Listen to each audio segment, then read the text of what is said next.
Okay, we have waited for 5 minutes, so we don't waste so much time. We'll just begin. So again, thank you so much for joining. We're really excited and happy to have you in this free webinar today. We're going to be talking about how to get summer jobs, and we have our very own Miss Tammy here to talk to us about how we can all get summer jobs. I'm sure that you came here with expectations and questions. Please feel free to type it, and we would respond to it during the Q&A session.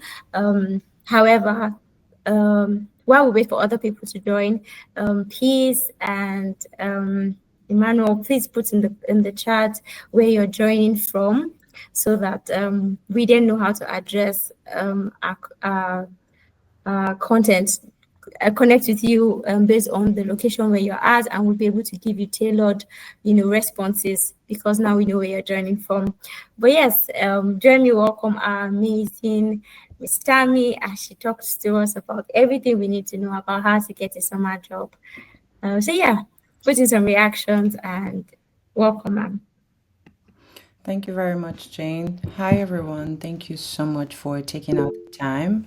I believe it's not easy to put out time on a Saturday where you could probably be chilling or doing something else, and you're choosing to put this time out to speak with me and possibly get some insight. And I'm very happy to be speaking with you today.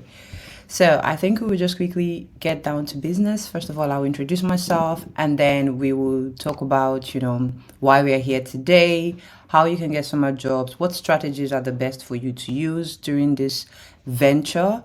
And of course, there would be a Q&A at the end, so it will be open for you to ask your questions, get your questions answered. And at the end, you would also be receiving like a handbook, which is more of a checklist on things that you need to do that would help you land a job. And of course, when you do them, you check them off. So you see how far you are in the journey, what more you need to do, and how many more steps are left for you to get to your end goal. Having said that, I will be sharing my slides now. Please let me know if you can see it when I start sharing. I haven't started yet, so 1 minute.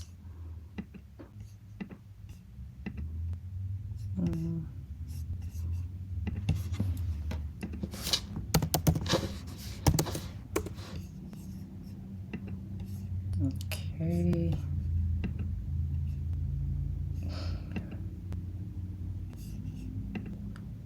Let me see, should be up now. 1 minute, please.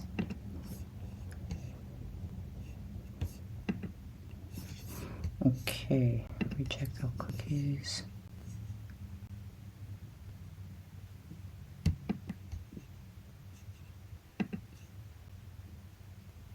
Okay, so let me try that again. Share, I think now. Okay. I believe everyone can see my screen now. Yes, we can see your screen. Okay, perfect. Yeah, so let's dive into it. So first of all, who am I and why are we here today? My name is Tammy. I'm the founder and lead education consultant of purplebook.ng, and we've basically been in existence since 2018, helping experts, helping candidates, students, aspiring students who want to study abroad, either self-funded or through scholarships, to land their dream university programs or jobs abroad. And in doing this, we've been opportuned, or should I say, we've been privileged enough to be part of the success stories of quite a lot of people, especially within the European region, because we've had quite a lot of clients in this region. And also, we are not excluding Canada and the US as well. Who am I on a personal level? I am a cloud solutions architect working with Microsoft. I've been with the company for about 2 years now, and I'm a mom and a wife, and also a founder of course, purplebook.ng. I enjoy posting content on my social media platforms in my free time, Instagram and YouTube. And I enjoy sharing my story about travel, my story about life in general. And I have been opportune to touch some lives, I would say, because I've received some messages of people who have said I have inspired them during my journey. And I'm very, very happy and glad that my story and my journey in life is inspiring people. So, this webinar is based on popular demand. A lot of people have asked about getting jobs, and I thought it would actually be a great opportunity to just come to talk to a lot of people about how to get jobs, give you a practical guide and tell you what the real truth is, not just what is on social media, but what is it really? Because trust me when I tell you, getting a job is not easy. Don't let anyone deceive you that you just need to put out your application and you will get it. There are strategies that needs to be used. And today, that's the tea that we are spilling. Anyway, that being said, let's dive right into it. So, why should you get a summer job abroad this summer? So pretty much summer is going to start in like 1-2 months, actually June, but I like to think May is part of summer because it's already warm. And because the summer is starting, a lot of people typically in the European region, I'm speaking on the European region because this is where I live, and a lot of people usually travels. I'm talking about the locals travel during the summer, which means there are quite a lot of jobs that are available for people who are not traveling. And in order for you to maximize this opportunity, you need to start now. So you want to earn money, of course, to supplement your income for the summer. There are typically jobs that you can get. Let's say you can even work multiple hours than you can typically work during the the other seasons like the winter, or if you're a student, of course, while you're in school, like during the semester. There are limited number of hours that you can work during this time, but during the summer break you get to work more, so of course you would have more money, you gain international work experience. You could do this within the country that you currently live in or in another country. We've heard of some people who got some summer internships at JP Morgan in the UK. They are basically going to be flying from Nigeria to the UK to start this internship just for this summer. And I think that is a great opportunity to add international work experience to your CV, especially if you're looking to eventually work abroad. Now, this is if you live in your home country like Nigeria or wherever you live, pretty much, if you're not currently living abroad. But then if you're living abroad also, you can take summer jobs in other countries and not just the country you live in. But if that's also not your interest, you can still take jobs within the country that you live in and still gain reasonable work experience that can help you in the future. Of course, you're going to build local networks. This is also very important. I think people don't talk about this enough, but networking is like the major thing when it comes to looking for jobs, when it comes to getting future opportunities. Networking is good, and especially if you're networking in the local community or around where you live. You would also improve your language and soft skills. If you live in, let's say, Germany, for example, where there is another language which is not English and you speak English, this is of course very important that you improve your language skills. So if you're working during the summer, you'll most likely be working with locals, so you get to practice your German. And trust me, if they're trying to switch to English, which they always do, try to tell them, okay, I'm using this time to practice my German, so please help me. And they are always very enthusiastic to help you. And lastly, of course, you're trying to stay active and involved during the summer. I know you might be thinking, oh, summer vacation and whatnot. But if you're broke, summer vacation is not what you should be thinking about. You can plan a winter vacation after you've gathered all the money that you want in summer. Now, having said this, it would be nice to also see in the chat why you want to get a summer job abroad. Not just what I've said, but also what your why is, your personal reason. Why do you want to get summer jobs? Is it because I'm not going to give you hints. Just tell me in the chat why you want to get summer jobs. So while I'm waiting for that, let's go to the next one. So, understanding your legal options. This is the most important of everything. Before you get jobs, before you even say, okay, I want to do this, you need to understand what your options are. What sort of limitations does your visa have, and what kind of jobs are available for your visa?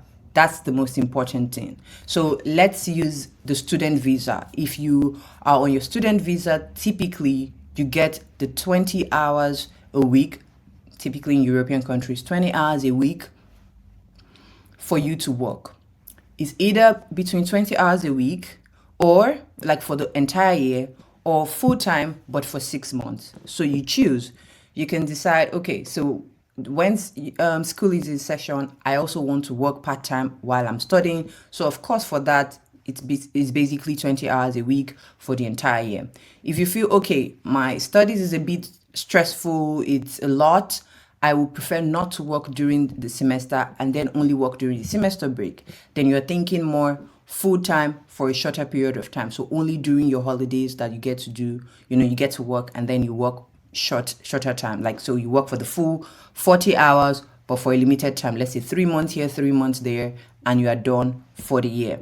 So you want to do this, especially if you're on a student visa, because you don't want a situation where you're done studying, it's time to switch to the next visa, maybe a post-study visa or a work visa or whatever visa you're about to switch to. And then you hear, oh, you violated the rules of your previous visa, so we would not be able to grant you this visa. So that's why it's very important to follow the rules of the visa you're currently on. Now, moving on to dependent. If you're a dependent, typically dependents have unlimited opportunity. So as a dependent, you can work full time throughout the year without any limitations, and you're not tied to one job. So you can work multiple jobs, you can work in different sectors. Your visa is not tied to any area at all.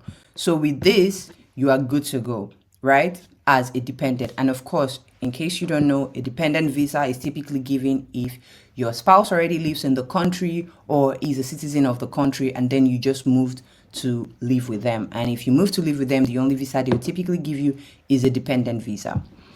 Moving on to tourist visa, this is very tricky. There are so many limitations on a tourist visa. Typically, you are not allowed to work at all on a tourist visa.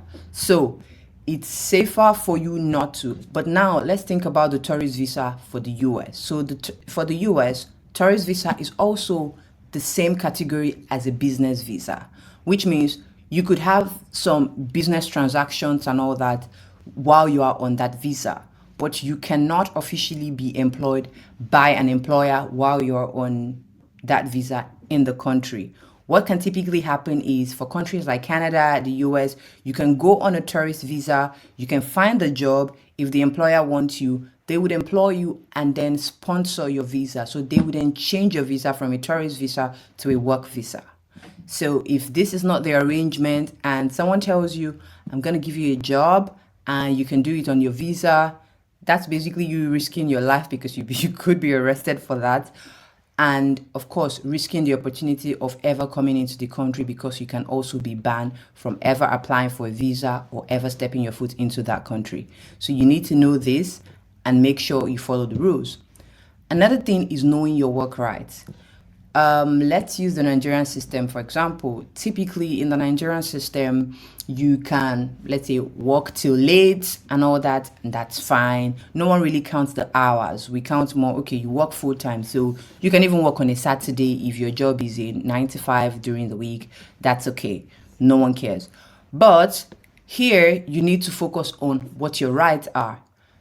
Does your contract say you should work during the weekend? Does your contract say you should work only 20 hours a week? Does your contract say 40 hours a week? Does your contract say your employer can just call you up in the middle of the night and say, we need you and you must show up? All these things are things that are important for you to know about your job, your rights, your visa, your contract. So you need to know these things so that when you step into the workplace, you're well informed and you're not going in blindly and being exploited. Then lastly, don't risk illegal work. This is very important. Like I said, in regards to the tourist visa, look for visa compliant jobs. You need to know which jobs are applied to your visa. And when you're applying, it's always good to be transparent. Let them know, this is the visa that I'm on. Am I allowed to do this job on this visa? Most of the times they know. If they don't, they will typically tell you or refer you back to what they call the Home Office in the UK, or what they call the Ausländerbehörde in Germany, pretty much the foreign office, that would then tell you, okay, with this visa, you can't do this, or with this visa, you can do this. So always ask questions so you don't fall into the wrong hands. So I think Peace said something in the chat, which was she's currently a student. So we do know that you're a student, and as a student, pretty much you're on a student visa. So which means the student visa requirements or limitations and conditions are what you fall under. Visa-friendly job options. Now, what are the visa-friendly job options? Especially this summer, there are different types of things. There are events. So there are always events. I think I would start there. There are always events during the summer. It could be weddings, it could be parties, it could be shows. There are always events in the summer, actually too many events in the summer.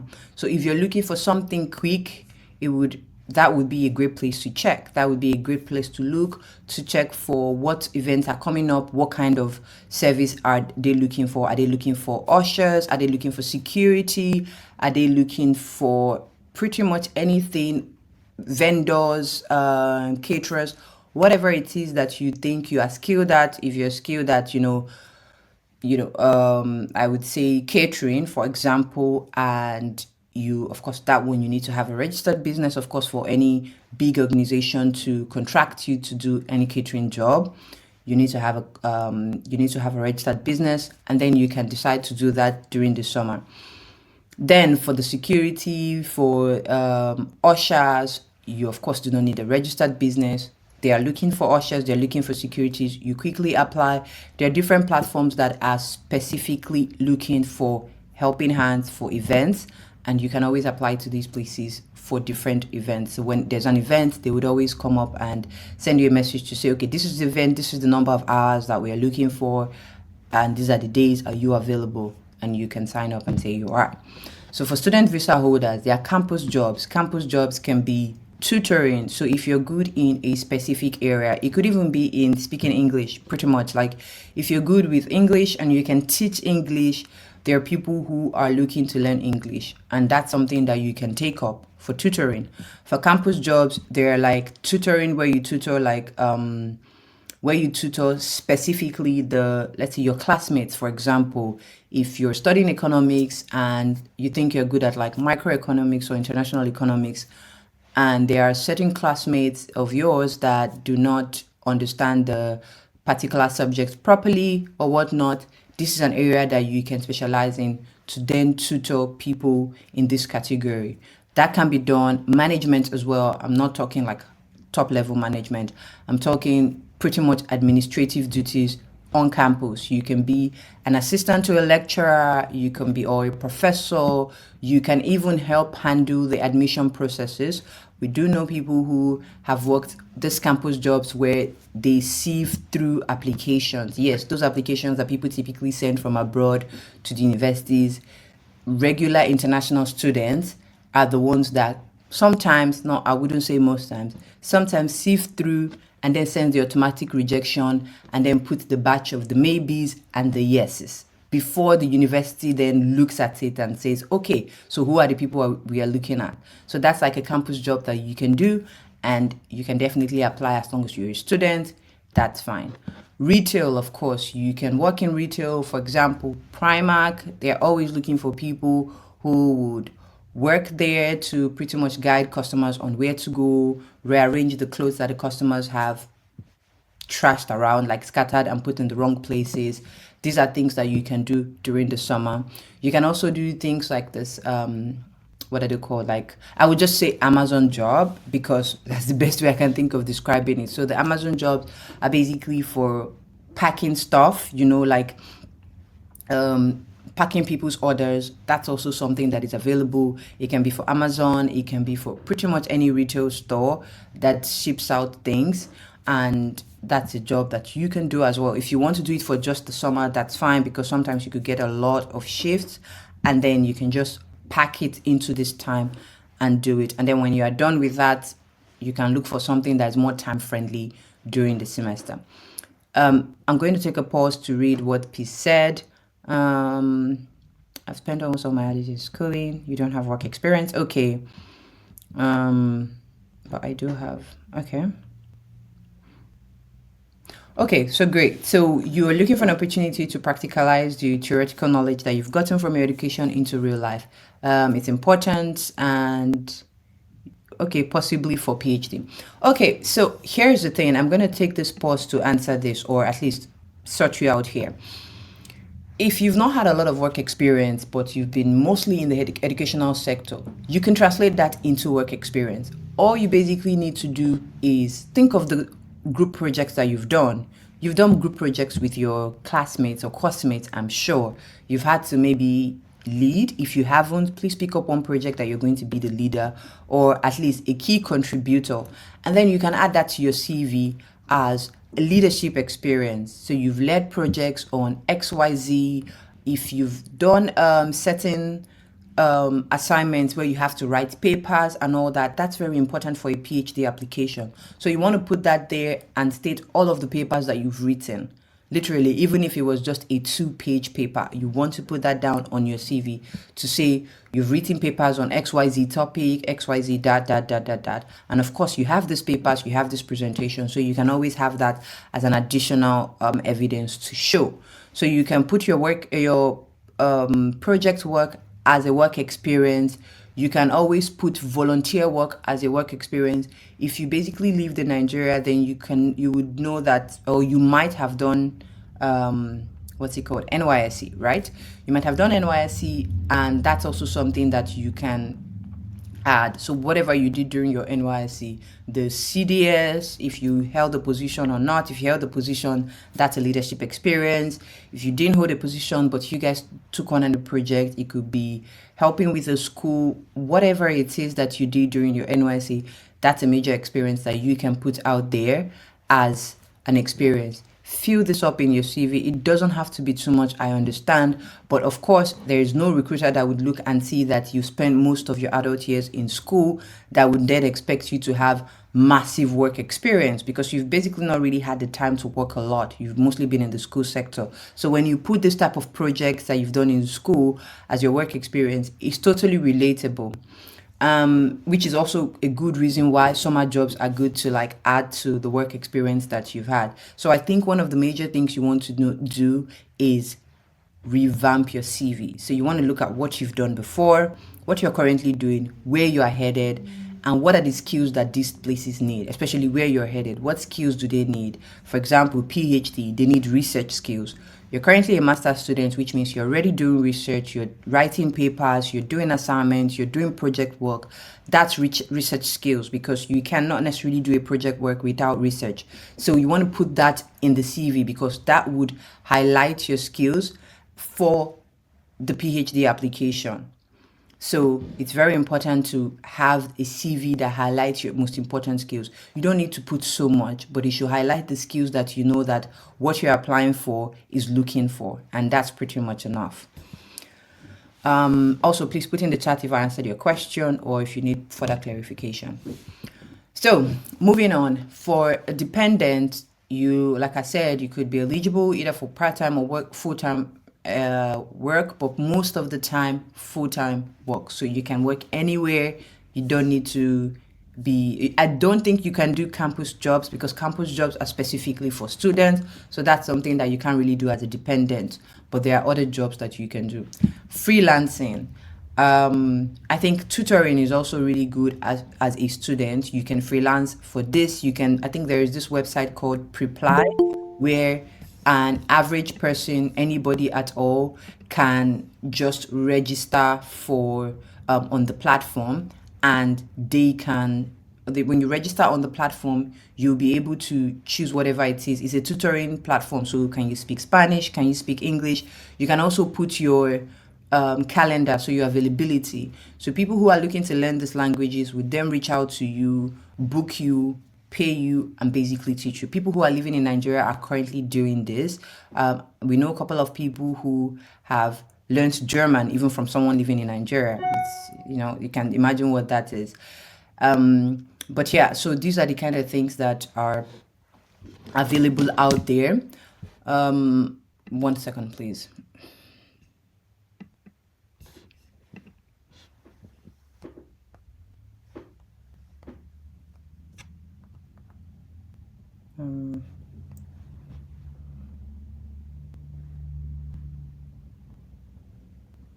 Okay. Yeah, moving on. The next thing is volunteer for benefits. Now, in this area, if you are not very focused on the money, then you can really do this. But if you know you're really, really, really, you have like cash constraint and you really need money, then volunteering is not really an option, because most times for volunteering, they don't pay. They could give you a stipend to, like, for your transportation, or just sort of like a thank you, but it's not going to be anything compared to being paid for your work. But this can also help you to add the experience to your CV. So if you feel like adding an experience to your CV is way more important than getting paid at this point, and you can survive on whatever money that you have, then volunteering for benefits are great. You could get accommodation, you could get food, and of course, you will get the experience, you will put it out there. And if you're also looking to work in sort of like a non-profit organization or international organization, having volunteering experiences on your CV, it's a great way to go. So that's something that you can add. Okay, peace said thank you. All right, so we will be moving on to the next. It would also help you to have some like hospitality experience if you work in a restaurant or a cafe. So these things are things that are really good, just quick money, because they typically are not available in the winter. Winters are more like off season, except you live in like countries that are known for like their winter. Example, Norway. Norway is a vacation spot during the winter. Norway, Austria, Finland. If you live in any of these countries, then of course in the winter it's also like a high season, and you can think of doing things like this. Another option is babysitting. So if you've had siblings, younger siblings, it doesn't have to be like other people's children. If you've had younger siblings that you've had to take care of, then you have a level of babysitting experience, and that's something that you can consider. And it's also very flexible, because every parent, every family has a different timeline that they work with, and they have different needs. So what time they want someone else to take care of their kid and all that. Even for the elderly as well, there are senior homes that you can apply to just for a short time, to take care of the elderly ones, to feed them, possibly give them their daily medication, or help them if they can walk, do their daily walk around the facility. That's just care, if you have empathy in your heart. If you know you don't, and you're not a patient person, then please don't go there, because there are too many rules in this area that you can easily flop if you know you don't have patience and empathy. Gig work. So how well are you good with your photography? It could be even with your phone, or if you have like a small camera. If you're good with your photography, this is something that you can do. You can take pictures of people, or you don't need much. You can just go to like the tourist attractions in where you live, and there are always tourists who want to take really nice pictures at those places. Like, so all you just have to do is be there and ask the tourists around if they want a picture, and you take a picture, you take their email address, they pay you, and you send them the pictures. Same thing, delivery, not same thing. Another option is delivery. So food services, it could be for food, it could be for literally anything. Here in Germany, you have Volt, you have Lieferando, you have what about Uber Eats. So you can do that during the summer. Dog walking, cat sitting, these are like different things, and they all have like really great flexibility. So these ones typically are not for work experience per se, especially if you are in the corporate world or you intend to get into the corporate world. So this one is more for quick money this summer, and you keep it moving. Internships are also things that are very important. There are a lot of companies that bring up internship opportunities, summer internship, and you want to look for those internship opportunities and get them. Now, one of the major reasons why you want to do this is because they are tied to a foot in the door kind of process. What do I mean? When you get these opportunities, even if it's strictly for 3 months or 6 months, the thing is, at this particular time where you get in there and you start working with the company, and you of course show how great you are with your skills and everything, there is a high tendency that you've sold yourself well enough that they could retain you after the internship. And mind you, even if they don't, if you have a really good relationship with them, you stay in the books. So what that means is, even after you've left, if you know you're still looking for a job and an opening comes up, your manager or whoever you worked with could quickly call you and say, hey, this opportunity just came up and I think you'd be a great fit. Maybe put in an official application, or we're going to send you an interview invite for this. So internships are like no jokes.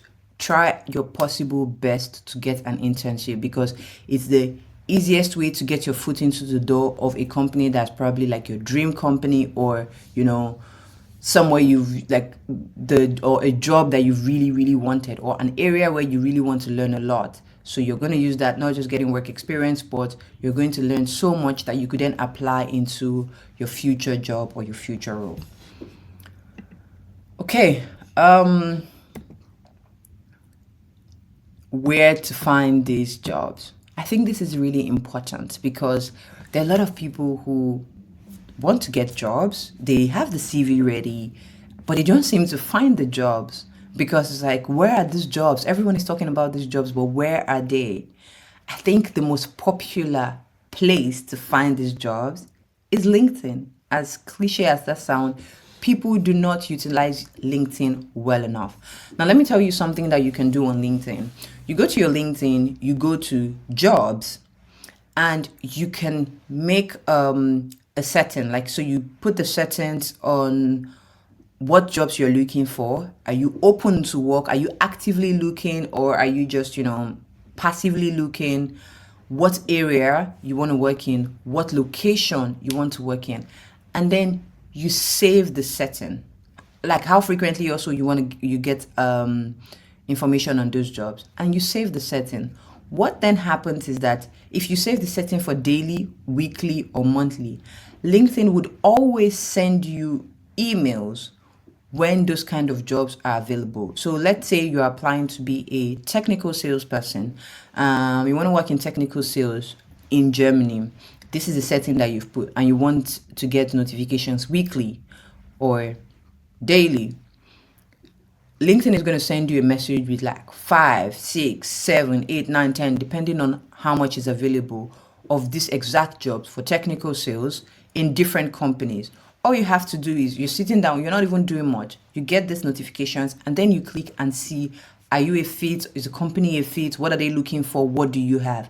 So that way, you are not going on LinkedIn every day or Google to search, okay, technical salesperson, Germany, blah, blah, blah, blah, blah.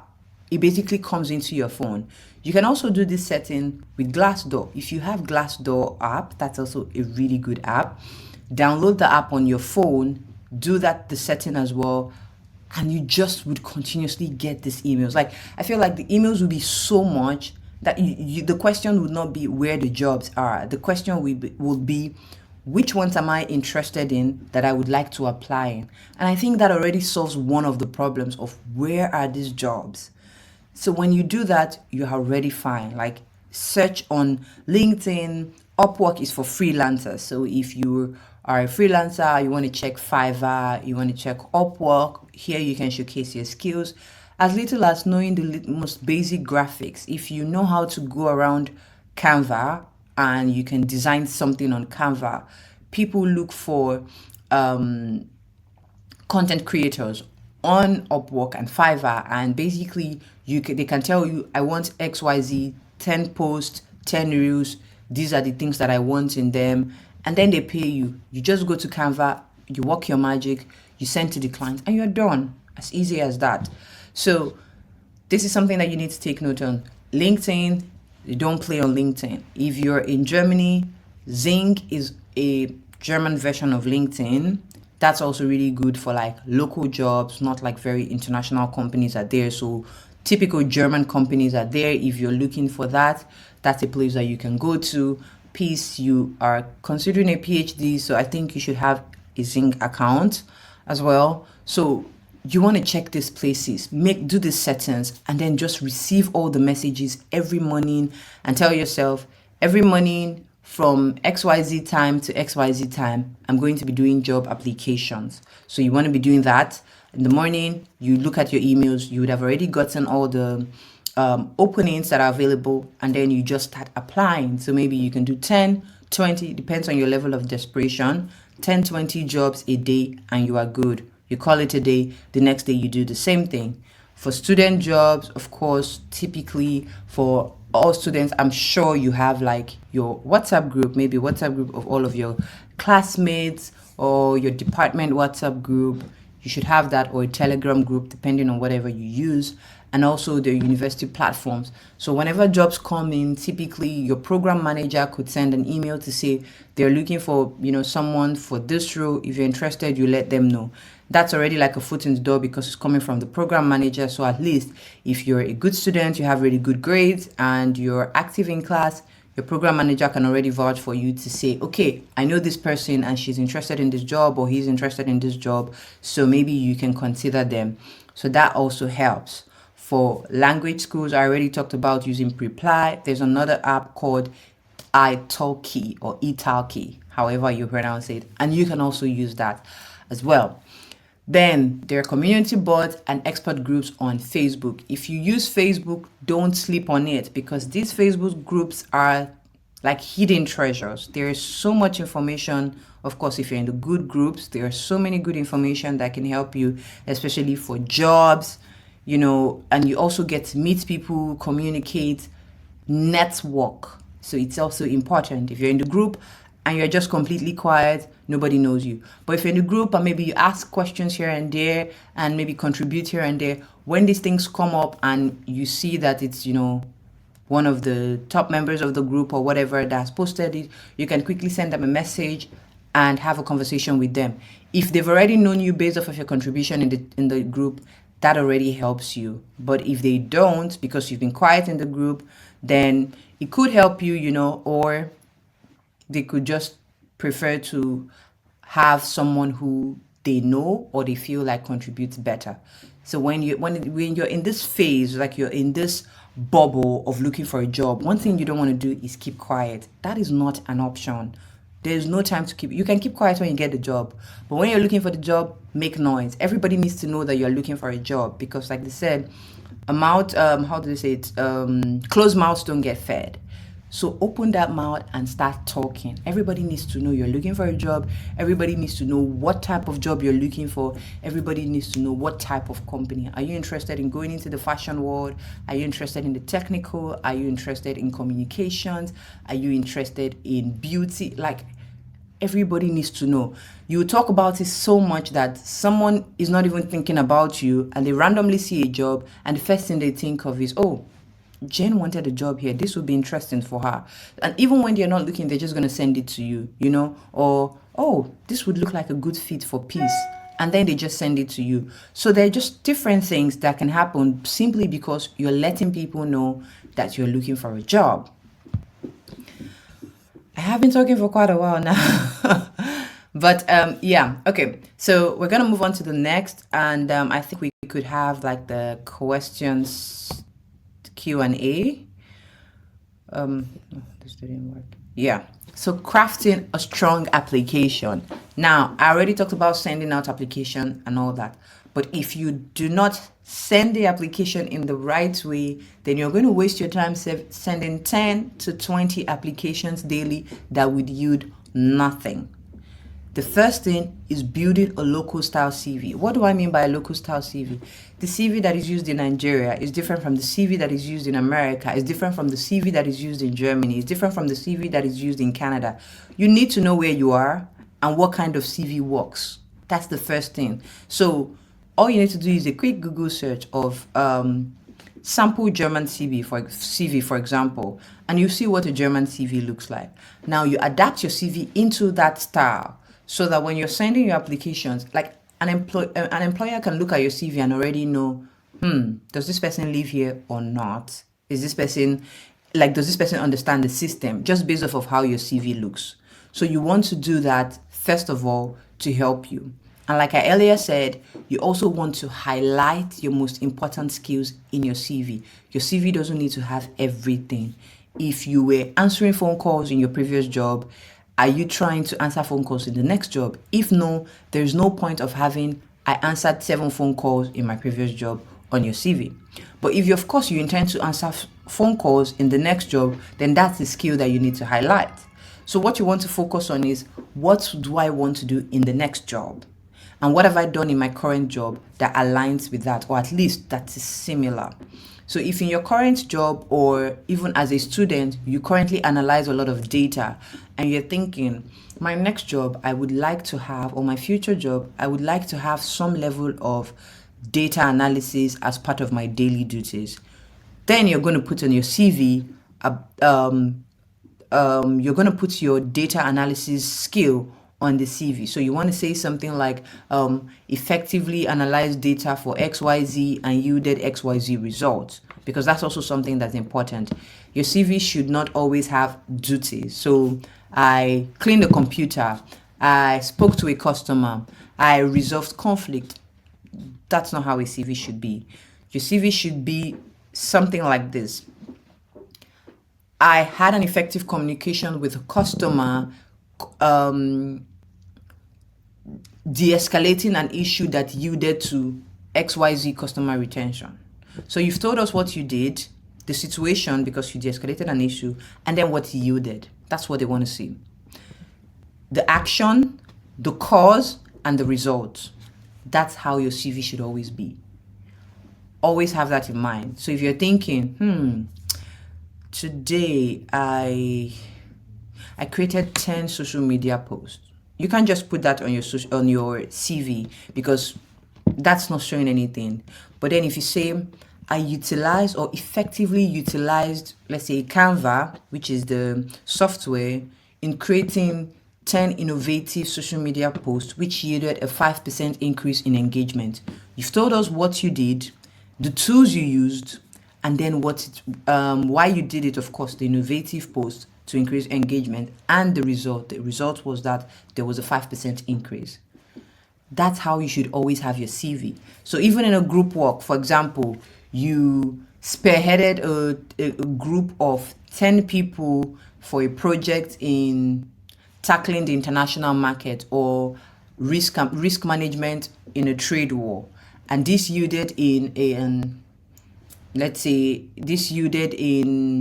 an interest in a paper, or this yielded in an invite for you to write a paper with your lecturer or something like that, or this yielded in a grade score of A, or I think in Germany you say 1.0, that's the highest grade.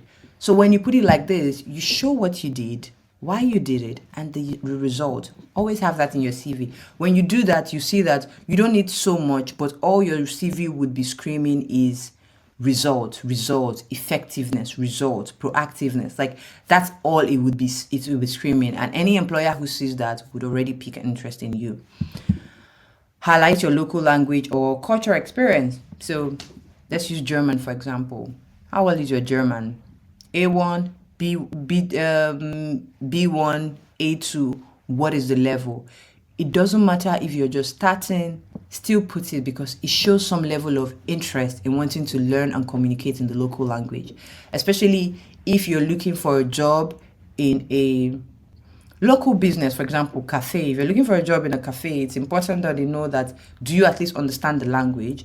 But if you're looking for a job in a multi-million-dollar or international organization that is focused on speaking English, then it may not be really interesting, except the clients that you may be speaking with or the colleagues that you'll be working with only speak the local language. Then it's important to highlight the language. So this is something you want to have on your CV.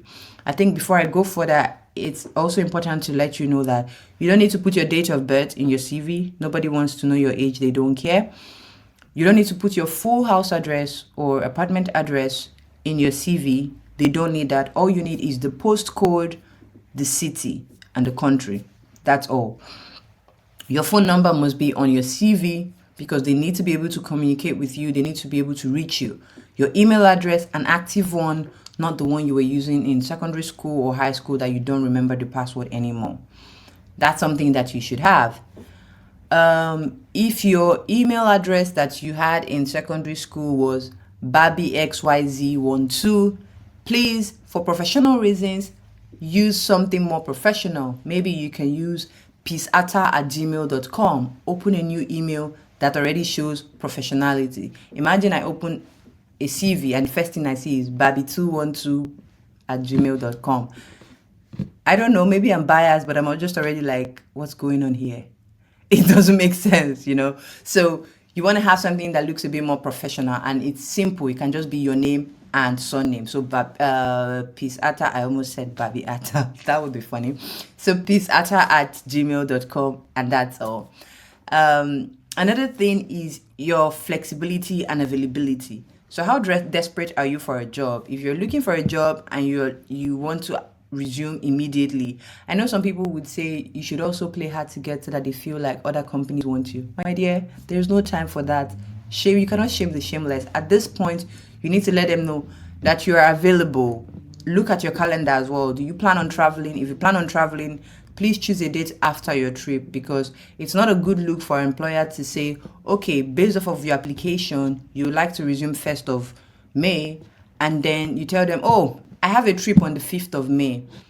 That's not good. So you want to look at it and be like, okay, so that you don't have to start explaining yourself and why you have to go for the trip and when you would come back. You don't need to do all that. So if you're going to travel on the 5th of May to come back on the 10th of May, just simply say my availability is on the 12th of May, so that you give room for whatever, in case there's a delayed flight or any unforeseen situations. You give yourself some room so you don't already start a job with excuses and explanations.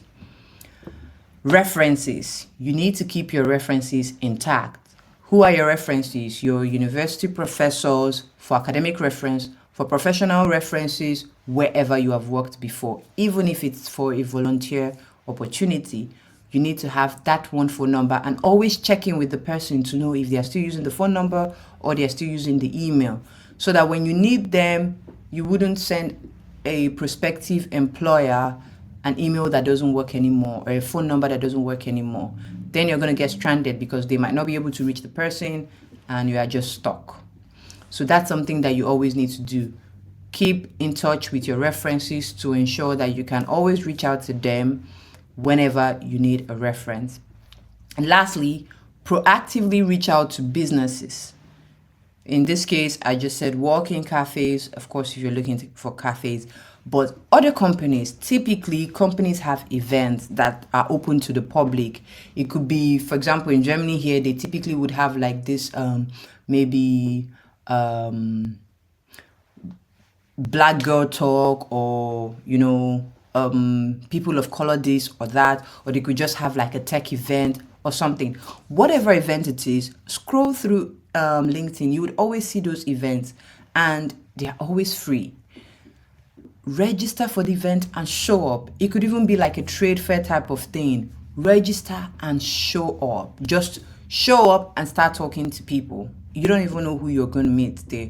You don't know if that person has an opening in their team. Just start talking to people. Like I said, closed mouths don't get fed. So you want to talk till somebody gives you that job. So start talking to as many people as you can and go for all these events. So just go for the event. If have questions set aside. If for example, let's say you are interested in, let me see, what kind of job should I use? An accountant position. You have maybe 1 year experience or whatever, and you are maybe currently in school, you're about to graduate. You go, you meet someone. First of all, you want to know what are the current trends when it comes to accounting employment. Are they employing a lot of accountants or not? What's happening in the job market? What tools are the most recent tools that are being used and adapted by most companies? You want to have all that down, and then you go with your tiny notebook, or of course memorize it however you want. And when you start conversations, you want to tell somebody, oh, maybe you meet someone, person's name is Stephanie, for example. They tell you they work in XYZ company. Maybe they're an accountant, maybe they are not. And then you just already start a conversation and be like, oh, that's interesting. So the other day I was using, let's say, Canva. I mean, Canva is not the tool that accountants use, so don't quote me.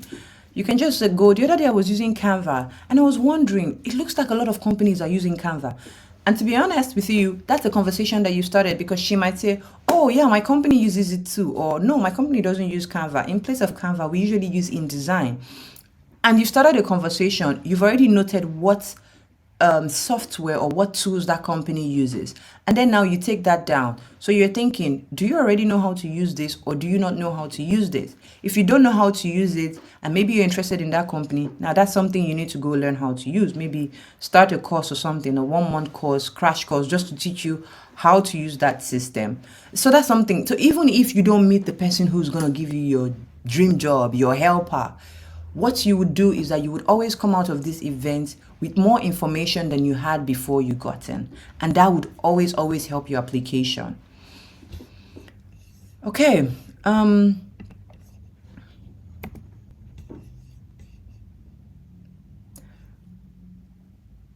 Okay. Budget and logistical prep. What are the things that you need for application for a job? I think the most important thing is your tax ID. Is important because the government is going to take their own share of whatever you earn.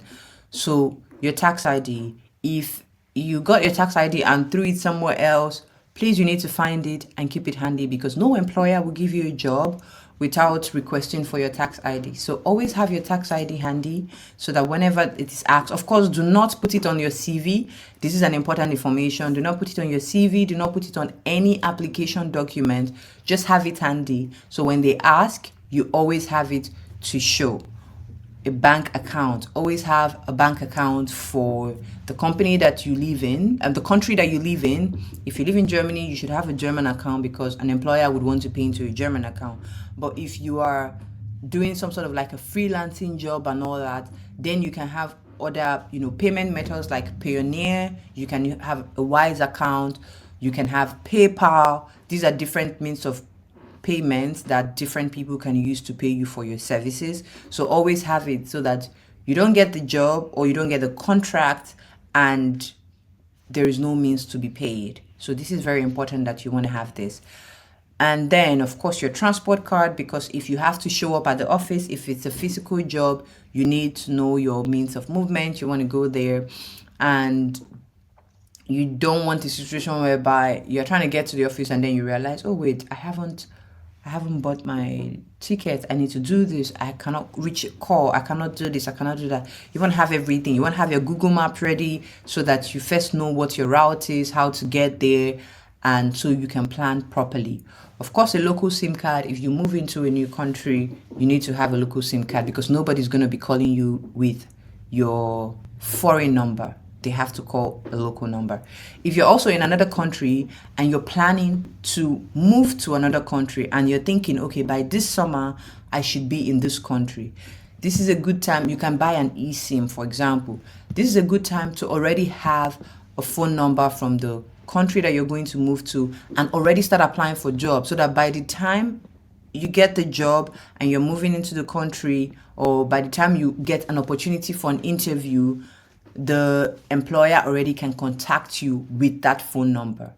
So it sort of helps you, especially if you're already in like a visa application process and you know you will get the visa. So it's not like the employer has to apply for the visa for you. If you're already in the process, you know you're going there, you start doing your applications for a job that you want, so that when you have your interviews, you're telling them, I'm going to be here at this time. I'm currently in the process. I have everything ready. I'm just waiting for my travel date. So they use that to assess you, and you don't lose out of opportunities if you had said, oh, I'm not in the country yet, and you still have your local phone number. This already eradicates all that. Emergency funds. So this is important.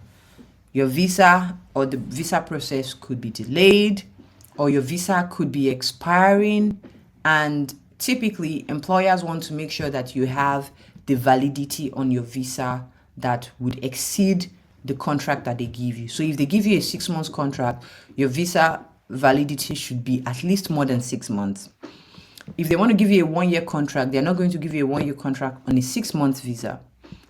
So that's also something that your visa should exceed. So these are the things that you need to check. So if, for example, you look at your visa and you see that, okay, my visa is going to expire in 2 months, then yeah, your emergency fund is going to come in handy because you might not get a job within that time. So you need to live on that while renewing your visa. And of course, there's always a possibility of you not getting the job. Let's be realistic. There are all these strategies on how to get a job, but nobody actually talks about the fact that what if you don't get the job?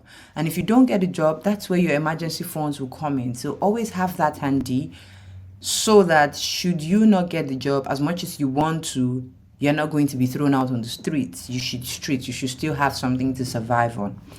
Health coverage. I think this applies to pretty much everyone. Even in Nigeria, I think it's very important for people to understand that you cannot predict your health.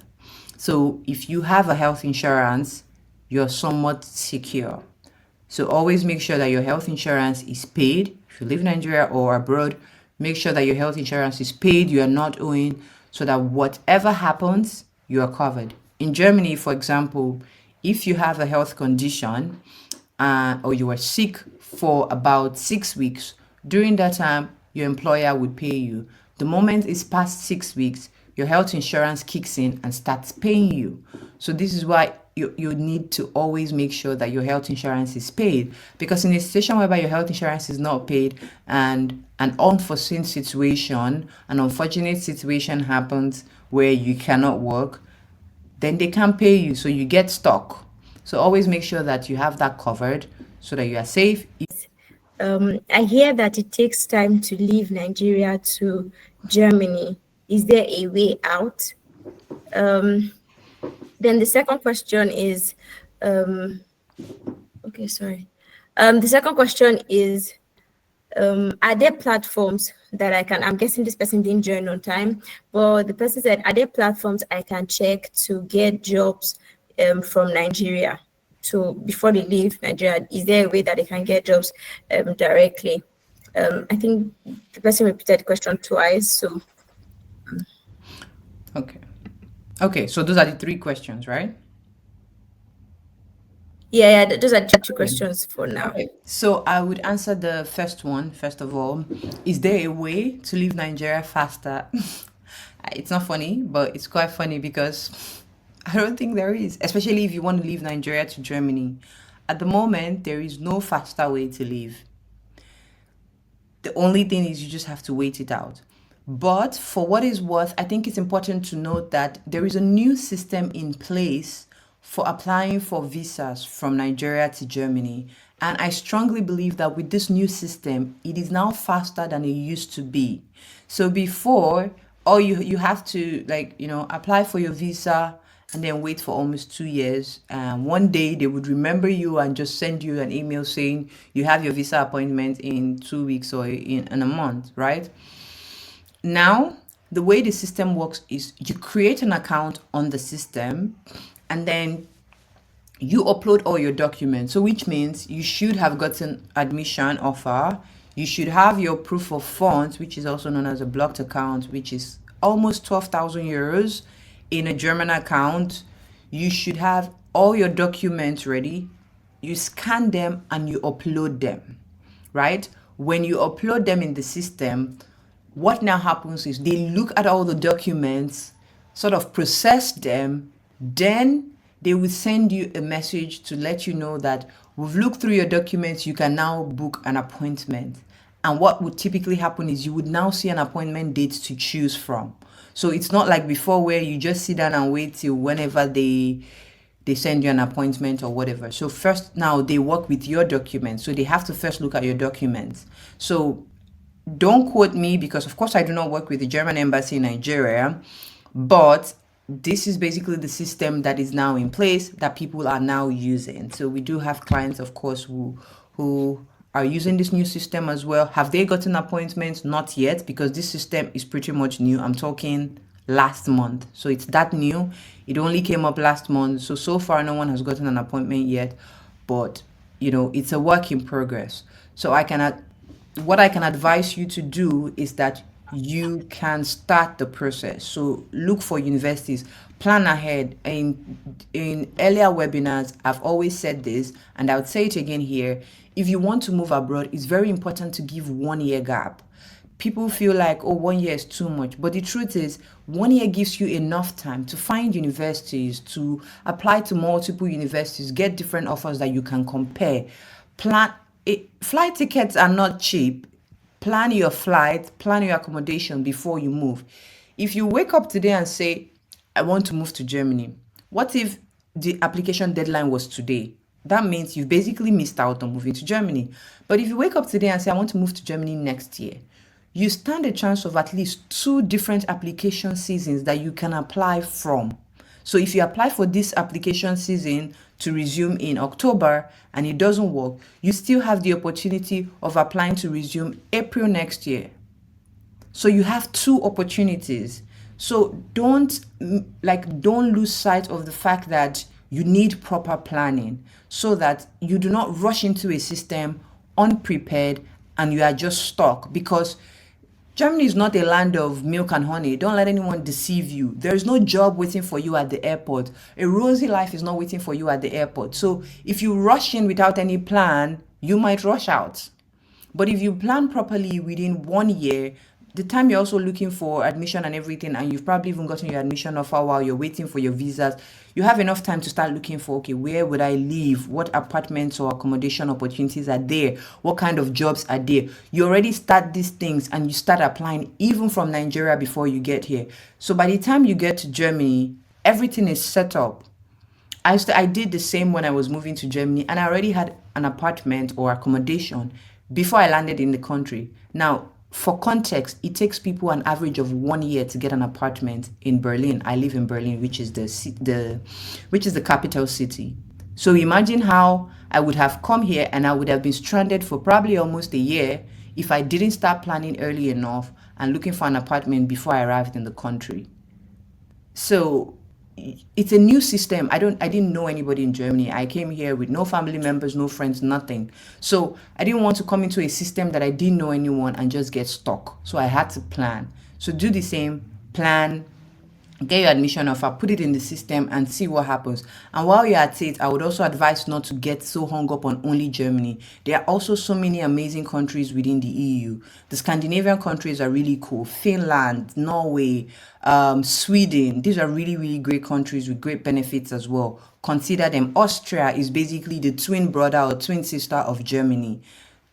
It's even a richer country than Germany. So there are other countries that you can go to. So if Germany doesn't work out or is not working out, one of these other countries will work out. So when you're putting out applications for those other countries, put out application as you're putting out applications for Germany, put out applications for these other countries too. And whatever works, works. So you are more prepared than just, sticking to only one place.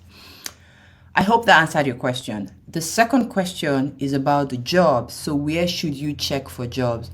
I said that earlier, LinkedIn. LinkedIn should not be underrated. I think somebody in the chat asked about the settings for LinkedIn. So I'm just going to answer both questions.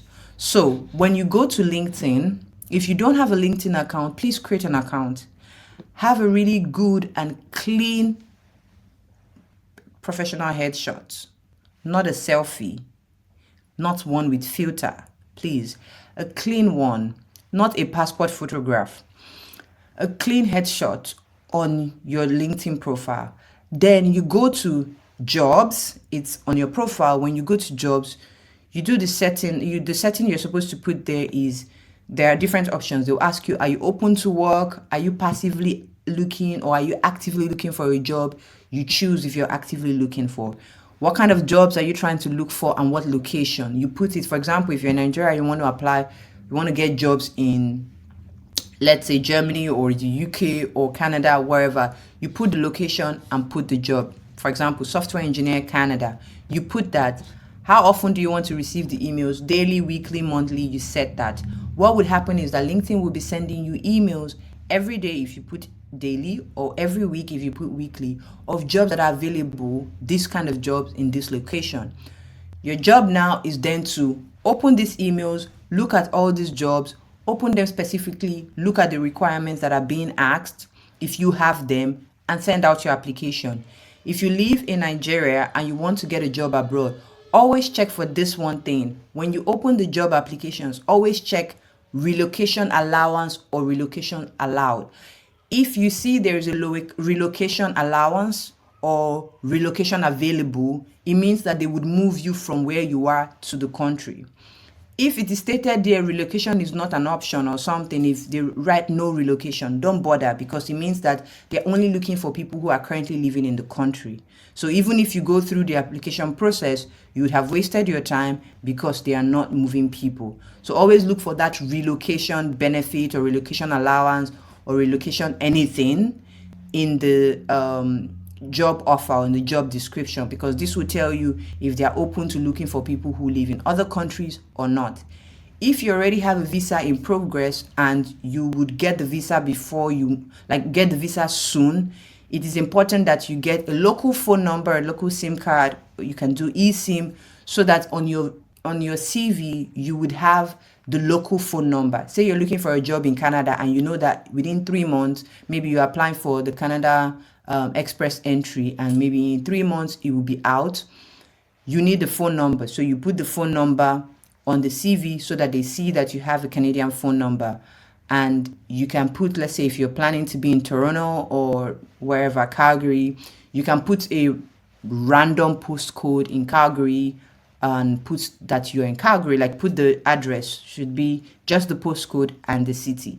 So this already gives them an impression that you are there. Now, this is only if you already have a visa in progress that would send you to the country. If you don't and you put this, you give the employer the impression that you're already in the country. So they would speak with you with the idea that they do not need to sponsor your visa. So don't make these two mistakes. Don't make this mistake and switch it up. If you don't have a visa, you want them to move you, then put your Nigerian number diligently and your city in Nigeria, and let them reach out to you knowing that this person would need a visa. And typically, sometimes they would ask you the question of, would you be needing a visa or sponsorship? If you would, say yes. If you're in the process of doing a visa, for example, if you're doing a student visa and you're about to move, you would say no, because you know that you would already get your own visa to move. If you know you wouldn't, then you say yes, so that you are properly categorized into the right place.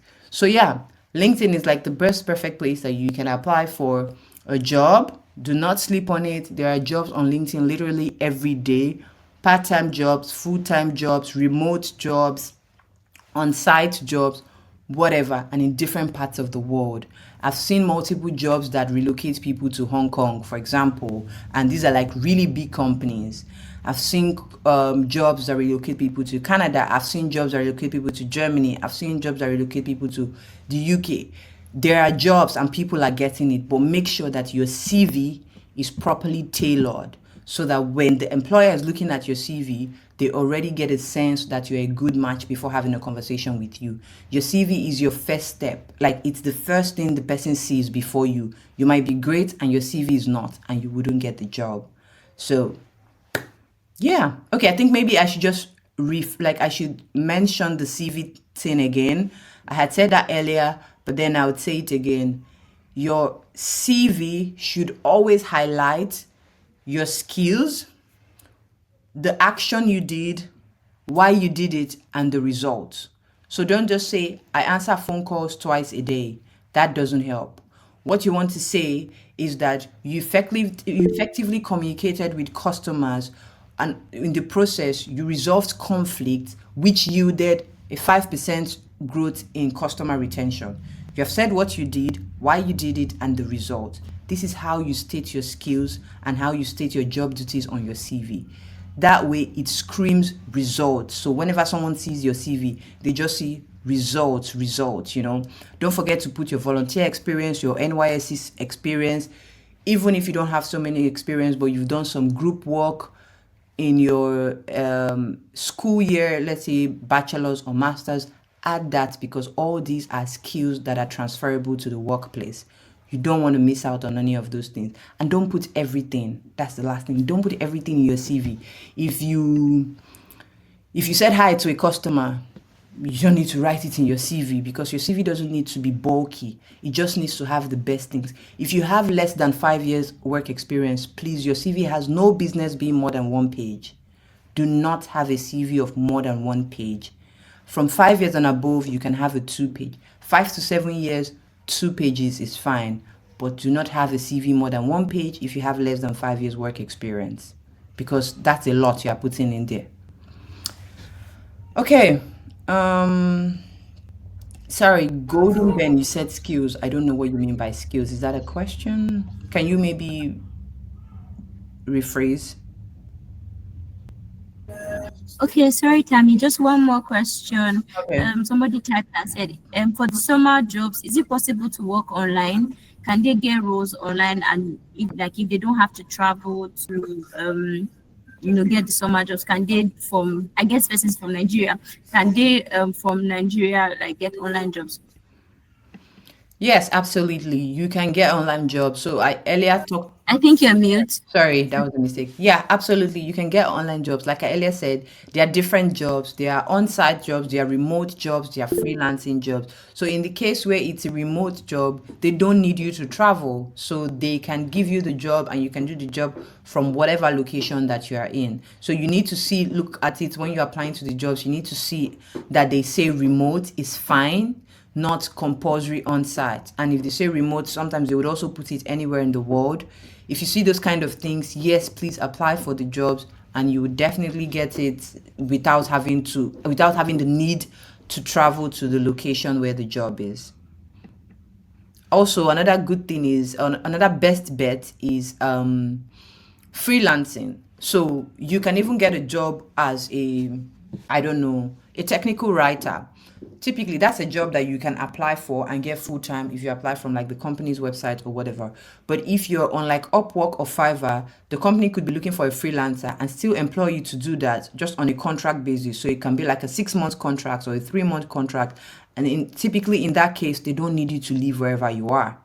So you can always sign up on these freelance platforms like Upwork and Fiverr and put out your skills there, and employers will reach out to you. Or if you see opportunities, you reach out as well.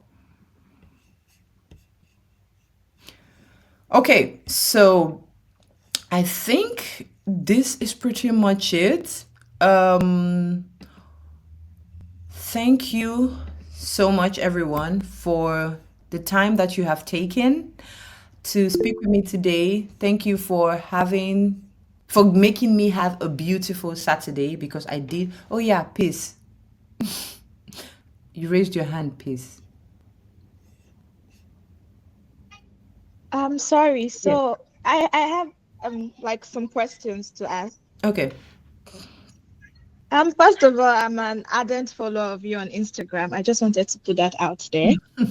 And then also the next question, I remembered you mentioned is it Zinc account? Yeah. So I wanted to know what that is. Is it like a social media app, like a LinkedIn kind of? Yeah. Oh, okay. XING, not Z. So XING. Okay. Also, I wanted to ask, how do you confirm those? I know when you mentioned some kind of places to get those kind of jobs, yes, LinkedIn, but there were also, you said something about, some WhatsApp groups, some Telegrams and what. So how do you confirm which ones are not scam? I have had to, check that on one like that I found on Facebook and the likes. You even got talking on WhatsApp.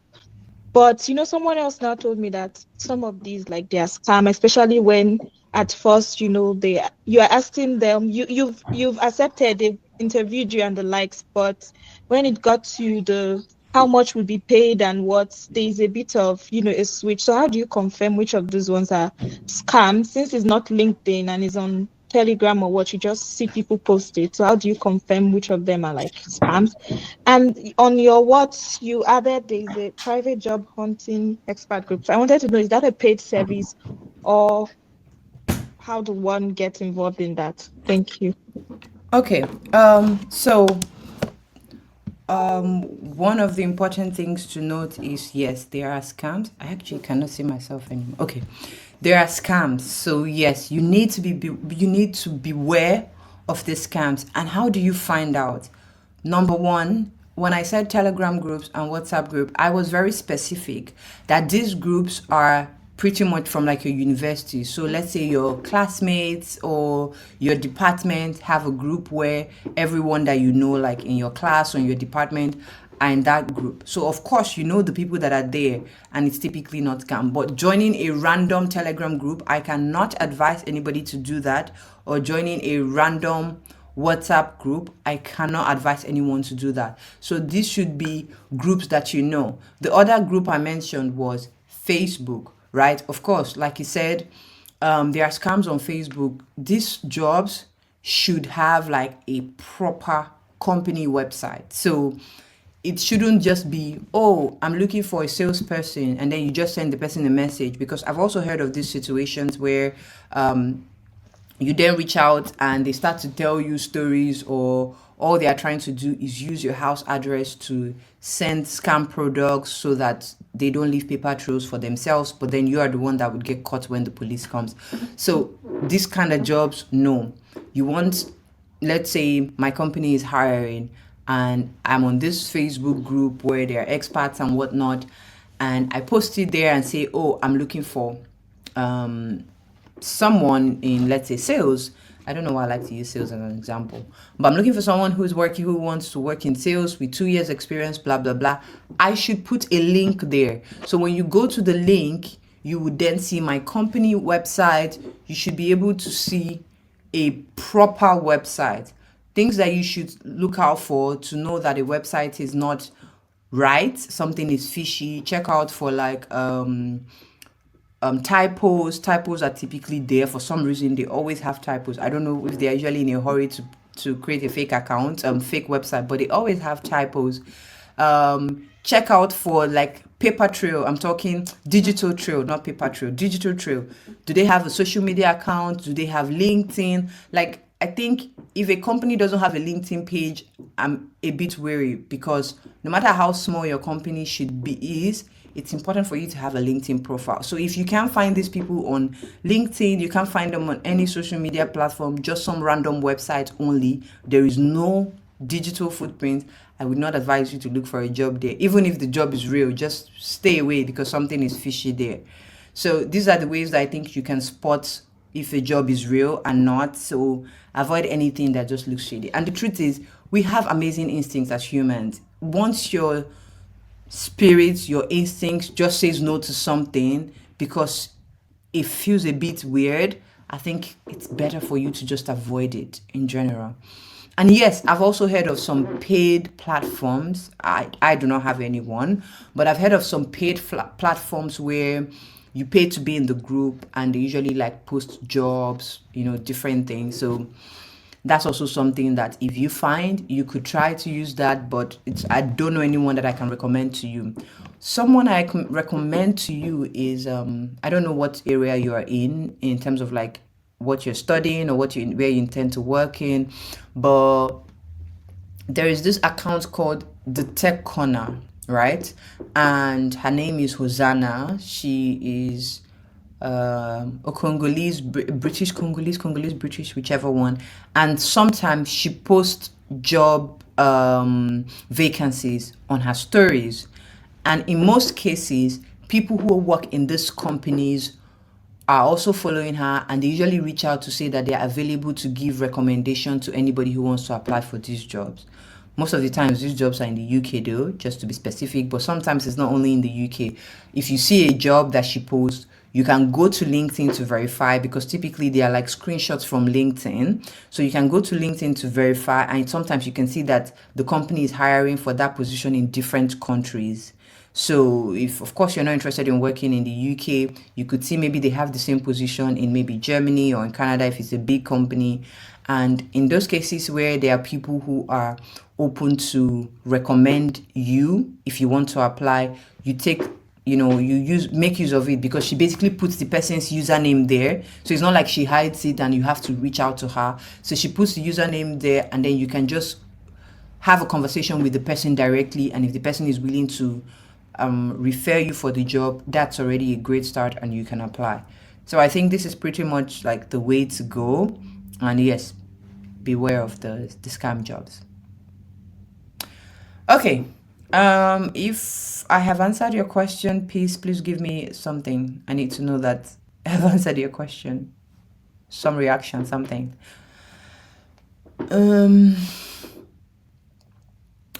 Okay. So that being said, I think that's all on my end. You will receive an email, and this email would have the checklist of things that you need to do in order to get a job. You would also receive a CV template, like I said. So you can use this to kickstart your summer job application and also your future job application, because it doesn't only apply to summer jobs but also future jobs. For those who are watching on TikTok, thank you so much for tuning in. I don't know how we are supposed to send this checklist. Probably we'll make a post with this checklist and you just take a screenshot or something, but we'll find a way to send you this checklist and the CV template so that you can use it. If actually, I think the best thing for you to do is you can we would send out a form and you can put in your email address so that you receive it via email, which is better because you would receive like a PDF or an editable format, or maybe like a Word document, so you can edit with your CV. Like for the CV, and then for the checklist, it's just a PDF document. I think that's what we're going to do so that you receive it. But that being said, thank you so much to everyone who have joined today. It's been a pleasure speaking with you all, and hope to see you on the other side of earning and living and just having fun in general. Thank you so much, everyone, and enjoy the rest of your weekend. Thank you. Thank you.